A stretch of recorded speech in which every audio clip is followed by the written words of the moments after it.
Merci de nous choisir pour vous informer. Bonsoir à toutes et à tous. Bienvenue dans le 1945 dans l'actualité. Ce soir, après la séparation des bébés siamois, la médecine sénégalaise enregistre encore une autre victoire. Les médecins de l'hôpital militaire de Ouakam ont réalisé la toute première transplantation rénale au Sénégal. Cette première nationale est issue d'une collaboration entre l'hôpital militaire de Ouakam et l'hôpital Aristide Le Dantec. Dans ce journal, on vous amène dans les coulisses de cette prouesse médicale réalisée au service d'urologie, andrologie et de transplantation rénale de l'hôpital militaire de Ouakam. Les membres du CONAREL, le Conseil d'orientation de la Commission nationale de régulation du loyer des locaux à usage d'habitation officiellement installés ce matin, créé au mois de mars dernier, est là pour mission de veiller à l'application du dispositif de régulation du loyer des locaux à usage d'habitation et depuis sa mise en place, la CONAREL a déjà reçu plus de 9000 plaintes dans le cadre de contentieux entre bailleurs et locataires. Dans l'actualité également, cette saisie importante de drogue au large de Dakar, elle a été réalisée par la Marine nationale. Près de 3 tonnes de cocaïne pure interceptées à bord d'un navire de 100 à 150 km au large. Une dizaine de personnes arrêtées, dont 11 Sénégalais, des Bissau-Guinéens, Nigériens et Cap-Verdiens. Le bateau et sa cargaison ont été ramenés à la base navale Amiral Faye Gassama. Et puis tous les mardis, la rédaction vous propose la rubrique Réussir au Sénégal. Ce mardi, elle nous emmène à la découverte d'un restaurant situé dans la lagune de Somone. Il a été mis en place par un entrepreneur passionné et pionnier de l'écotourisme au Sénégal.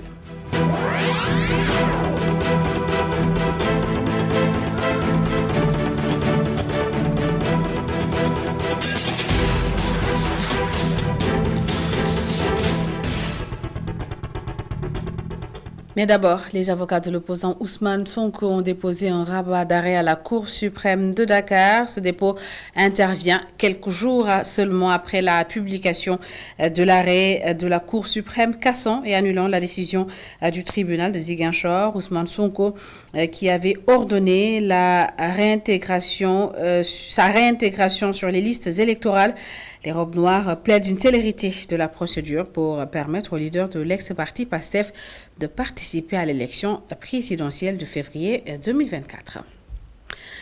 Je vous le disais tout de suite, après la séparation réussie des bébés siamois, la médecine sénégalaise enregistre une autre victoire. Les médecins de l'hôpital militaire de Ouakam ont réalisé la première greffe rénale entre donneurs vivants. Cette première nationale est issue d'une collaboration entre l'hôpital militaire de Ouakam et l'hôpital Aristide Le Dantec.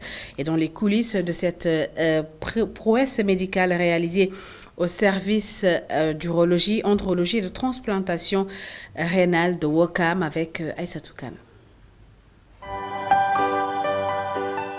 Au service d'urologie, andrologie et de transplantation rénale de l'hôpital militaire de Ouakam, seuls les pas des infirmiers et médecins résonnent, instaurant un silence de cimetière.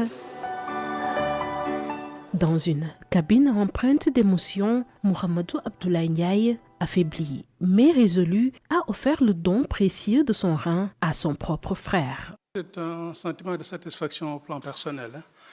Quand les médecins nous ont parlé de la possibilité de lui faire une transplantation, plutôt que d'autres formes de traitement thérapeutique, donc on n'a pas beaucoup hésité dans la famille.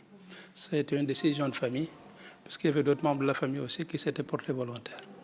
Mais en apparence, j'ai été le plus apte plutôt à faire le don. Donc à partir de ce moment-là, c'est un devoir qui s'imposait à nous. Lui qui est bénéficiaire de ce don, si on avait changé de place, il n'aurait pas hésité. Quand on peut faire une bonne action, surtout de cette nature, sauver une vie ou bien contribuer à sauver une vie, il n'y a pas de place pour réfléchir pendant longtemps.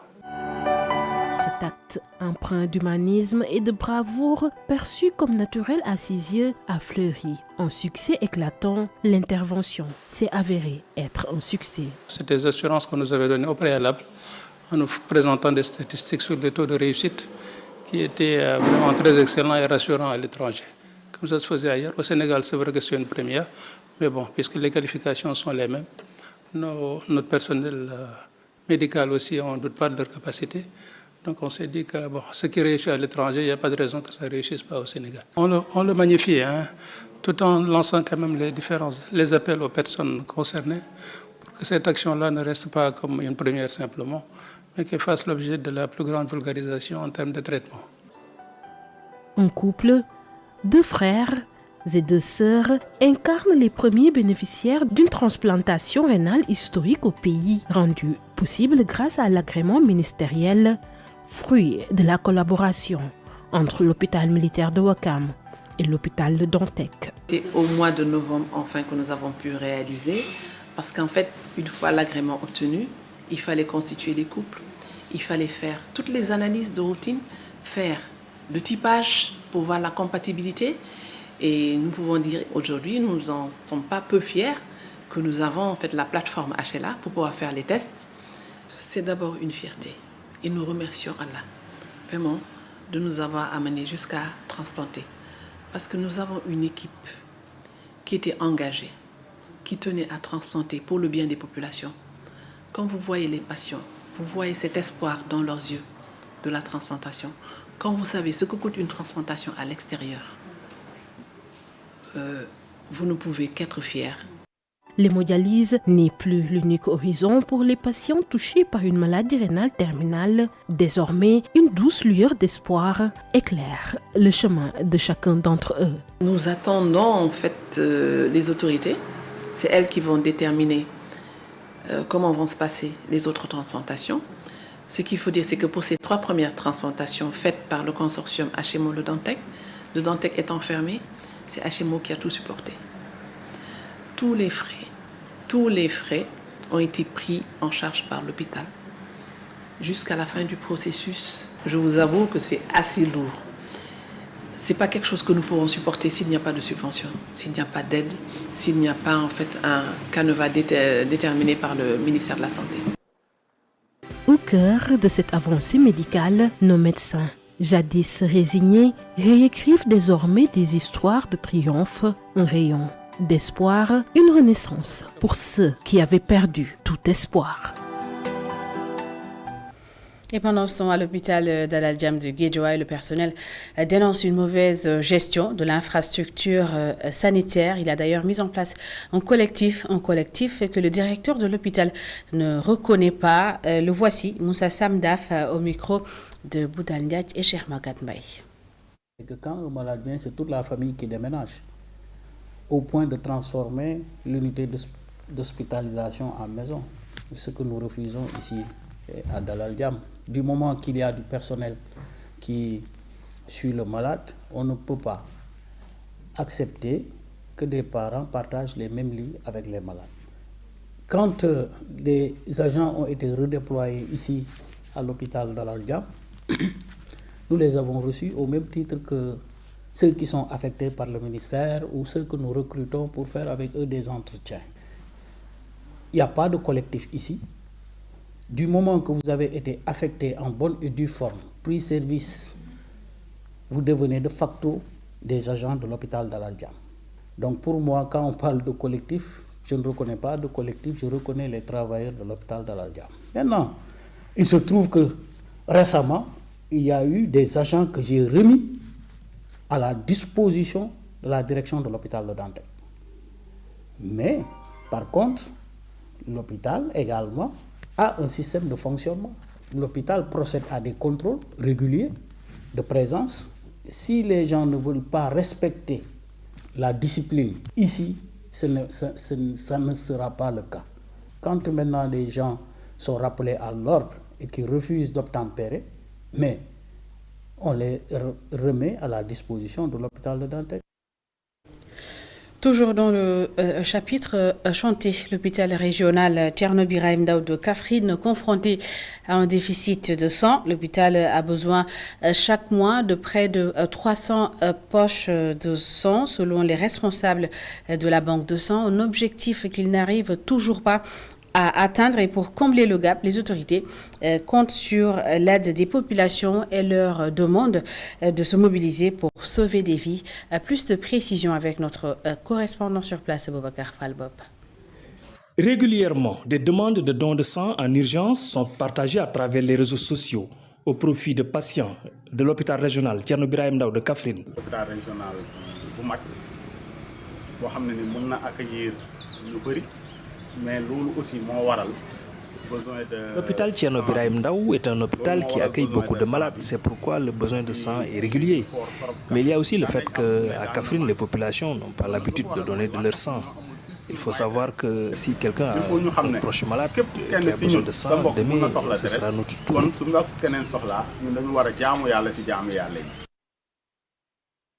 Les besoins mensuels en poche de sang sont évalués à 300 au minimum. Mais l'offre reste bien en deçà de la demande. L'hôpital régional Thierno Birahim Ndao, le besoin mensuel en poche de sang peut s'estimer à 300 poches.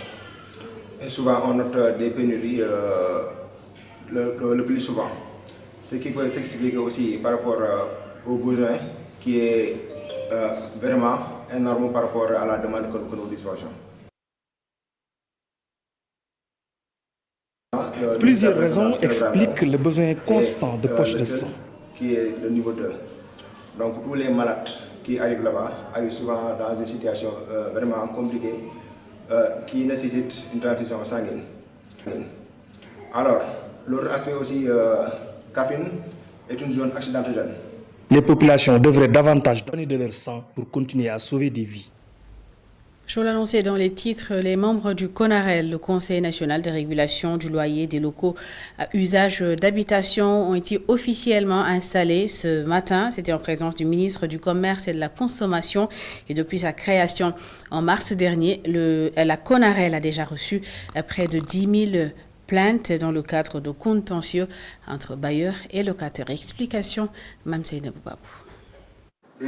Créée depuis le mois de mars dernier, la Commission nationale de régulation des loyers du Sénégal vient d'installer ses membres. Le ministre du Commerce, de la Consommation et des petites et moyennes entreprises rappelle les missions de cette commission. Dans l'optique de permettre aux bailleurs et aux locataires d'avoir un cadre de conciliation, de régulation, de discussion sur les questions locatives.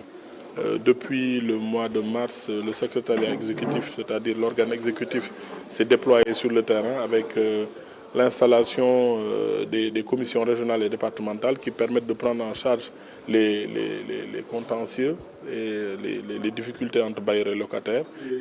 Le travail a démarré depuis sa mise en place en 8 mois. La CONAREL a reçu plus de 9 000 appels faisant objet de complaintes. Nous avons reçu près de 9 000 appels, mais sur ces appels, il y a à peu près 3 170 plaintes donc de locataires ou de bailleurs qui nous ont été soumises et qui ont été traitées à presque 98%. Aujourd'hui, ce qui se passe, c'est qu'il y a quelques contentieux sur la compréhension des textes entre les locataires et les bailleurs. Mis sur pied pour résoudre les problèmes du loyer, mais la CONAREL elle-même rencontre des difficultés.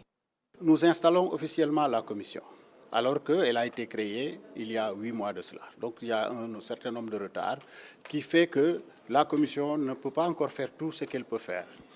Et aujourd'hui, par exemple, nous traitons de tous les contentieux, mais les autres aspects relatifs à la réglementation, son application, aux descentes sur le terrain que nous devons faire, à l'information que nous devons mener au niveau le plus décentralisé possible, nous ne pouvons pas le faire. Les mesures de lutte prises par le gouvernement pour faire baisser le prix du loyer commencent à porter ses fruits selon Momar Ndao. Les complaintes se font de plus en plus rares. Il reste juste à résoudre le problème des cautions pour avoir un logement. Et pendant ce temps, à l'Assemblée nationale, le marathon budgétaire se poursuit. Le projet de budget du ministère de l'Agriculture, de l'Équipement rural et de la Souveraineté alimentaire a été voté ce matin par les députés. Il est arrêté à 207 milliards de francs CFA. Et lors de la discussion générale, les sujets tournaient autour de la campagne agricole, l'engrais, le matériel agricole et l'accès à la terre. Voici à ce propos les explications du ministre de l'Agriculture, Samba Diobenka. Sur instruction du président de la République, son Excellence Macky Sall, a initié en 2014 le programme d'accélération de la cadence de l'agriculture sénégalaise qui trouve son ancrage dans le plan Sénégal émergent, et dont le seul objectif, pour ne pas dire la seule ambition, était d'apporter des solutions durables aux problèmes de secteur névralgique de notre pays. Ces différentes actions et initiatives auront un impact drastique sur le budget du ministère de l'Agriculture qui est passé de 93 milliards 414 millions à 207 milliards cette année à travers le budget que je soumets à votre haute autorité pour son approbation. Mais à ce niveau aussi, l'évolution financière elle est fondamentale, importante, mais l'impact aussi en termes de production en vaut plus la peine. C'est pour dire que ces ressources ont permis des productions records, et ceci pour la quasi-totalité des spéculations. Pour les cultures industrielles telles que l'arachide, pour les cultures céréalières, mais aussi pour l'horticulture. À ce niveau, en termes de production, je peux dire que seule la production du coton a régressé. De 20 000 tonnes en 2011, la production est passée à moins de 16 000 tonnes. Il est essentiel aussi de rappeler, pour s'en réjouir, la contribution importante du secteur agricole dans le PIB national, qui était de 7,08 en 2011 et qui est passé à 9,86 en 2022. Ça, c'est un élément important, c'est un marqueur fondamental qu'il faudrait avoir pour aller de l'avant et comprendre concrètement les véritables investissements qui ont été fournis. Trafic international de drogue, la Marine nationale intercepte près de 3 tonnes de cocaïne d'une valeur de 125 milliards de francs CFA. La drogue était transportée dans un navire par une dizaine de personnes de nationalité sénégalaise, bissau-guinéenne, cap-verdienne et nigériane, selon Karim Mara. Il est le commandant de la zone maritime et de la flotte. Donc l'opération s'est passée dans les eaux internationales. Voilà, le navire a été arraisonné et ramené à Dakar pour disons, la poursuite du travail. Il y a un peu moins de 3 tonnes de cocaïne qui ont été saisies, donc très exactement 2975 kg qui ont été saisis. Donc le travail, une fois à l'arrivée ici au niveau du quai, a été partagé entre les différentes structures compétentes, donc notamment la douane, la police, la gendarmerie. Donc voilà, c'est avec l'ensemble de ces structures-là que nous effectuons le travail. Alors, on va dire dans les eaux internationales, il était en transit, voilà. Donc dans les eaux internationales, et il était en transit, voilà. Alors, le prix moyen sur 2023 du gramme de cocaïne est évalué entre 42 000 et 96 000 francs CFA. Donc si on se met sur le prix le plus bas, donc 42 000, donc à peu près 3 tonnes, on dépasse largement 125 milliards de francs CFA. Donc ça donne à peu près une idée de la valeur du produit. Allons à présent dans le nord du pays, à Saint-Louis, dans la zone plus précisément du Ndiaël, c'est dans le département de Dagana. La zone a accueilli la 4e édition de la caravane pour la lutte en faveur de la terre et de l'eau et des semences. Les populations ont profité de l'occasion pour dénoncer l'accaparement de 20 000 hectares de leurs terres par des industriels.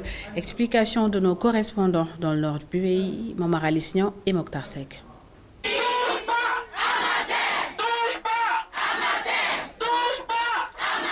La convergence globale de lutte pour la terre, l'eau et les semences paysannes en Afrique de l'Ouest vient d'organiser la 4e édition de sa caravane qui, pour cette année, était dans la capitale du Nord, plus précisément dans la zone du Ndiaël. Cette caravane est à point nommé pour continuer un combat commun des communautés. C'est le combat pour la protection des terres, des eaux et des semences paysannes en Afrique de l'Ouest. Parce que la terre est un bien commun, l'eau est un bien commun, les forêts sont des biens communs et les semences sont des biens communs. Donc nous sommes là pour nous approcher des communautés, pour écouter leurs difficultés et échanger avec eux pour qu'on trouve un idéal, la protection des biens communs dont on vient de citer. Le choix de la zone du Ndiaël pour la caravane n'est pas fortuit car les populations de cette zone fustigent depuis plus d'une décennie l'accaparement de 20 000 hectares de terre par des industriels.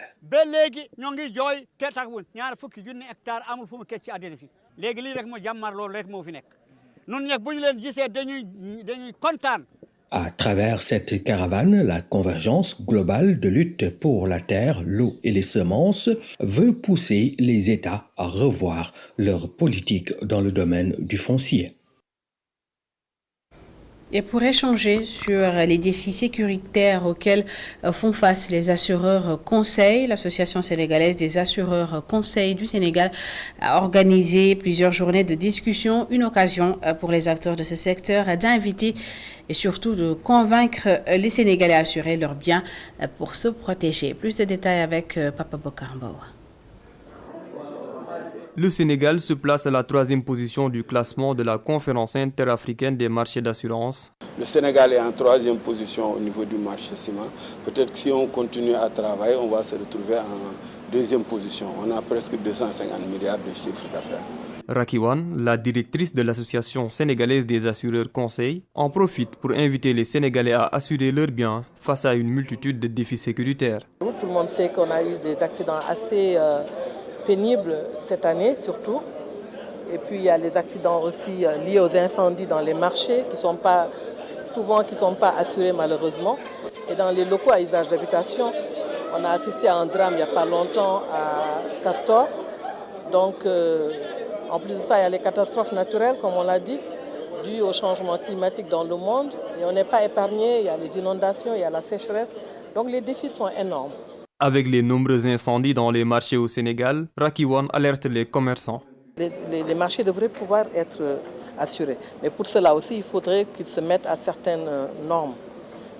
Donc c'est ce qui justifie entre autres ces journées pour sensibiliser les acteurs justement dans les marchés qui investissent beaucoup et qui peuvent voir tout leur avoir, tout leur bien se volatiliser en un jour.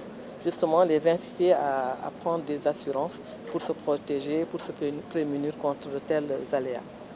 Avec des défis sécuritaires multiples, les populations devraient assurer leurs biens pour éviter d'éventuelles pertes non remboursables, d'après les acteurs.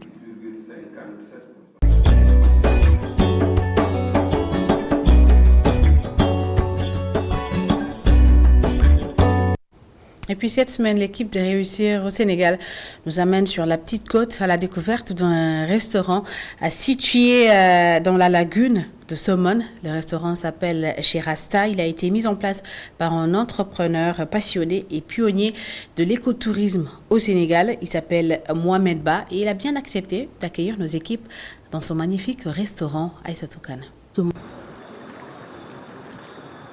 Cette joie de vivre associée à une convivialité exceptionnelle envers la clientèle trouve son écrin dans le décor typique du restaurant Chez Rasta. Niché le long de l'aire marin protégé de la lagune de Somone, d'espace touristique, peint un tableau artistique du pays, mêlant subtilement des influences de la Jamaïque et de la Gambie.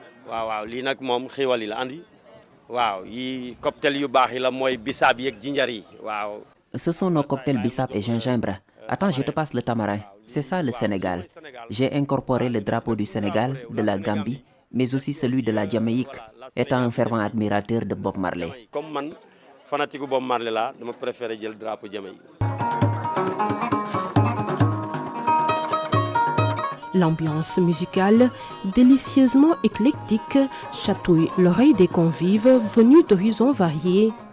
Pionnier de l'écotourisme, Rasta a inauguré son restaurant en 1993. Je basé sur le moment Senghor Lebon, moi enracinement avant ouverture. Je me suis inspiré des paroles de Senghor sur l'enracinement avant l'ouverture. Étant originaire du Sine, en arrivant ici, je n'ai pas ressenti la touche sénégalaise. C'est alors que j'ai décidé de promouvoir l'écotourisme et j'ai commencé par de petits commerces.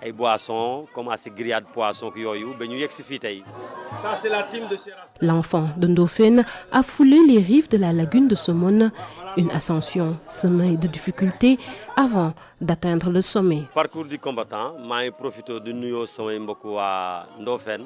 Mes débuts ont été un véritable parcours du combattant. J'ai quitté mon pays natal en 1987, effectuant divers emplois, jusqu'à ce que le destin fasse de moi un self-made man, parti de rien. En 1993, j'ai finalement fondé le restaurant Chez Rasta. En parallèle de la gestion de son restaurant, Rasta œuvre en harmonie avec son esprit d'écotourisme. Aire marine protégée, tout autour aussi, il y a une économie qui circule tout autour, mais en respectant les barrières environnementales. Autour de l'aire marine protégée, une économie respectueuse de l'environnement prospère. Nous sensibilisons la population pour préserver notre environnement. Si la lagune n'est pas préservée, personne ne viendra ici.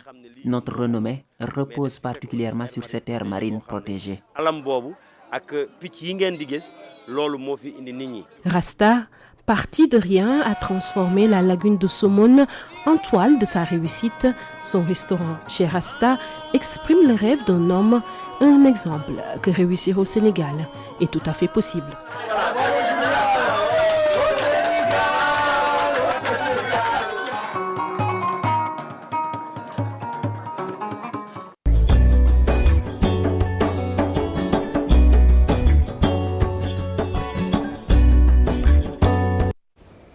Aïssatou Kane, merci. C'est la fin de cette édition. Merci à toutes et à tous de l'avoir suivi. Merci de votre fidélité. L'information continue sur notre site internet media.sn. Bonne suite des programmes.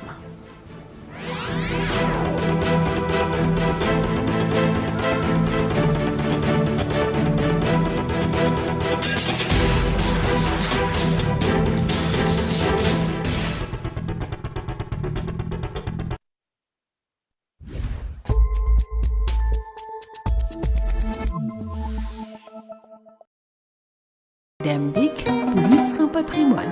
mbokk yi ñu ngi leen di nuyu di leen dalal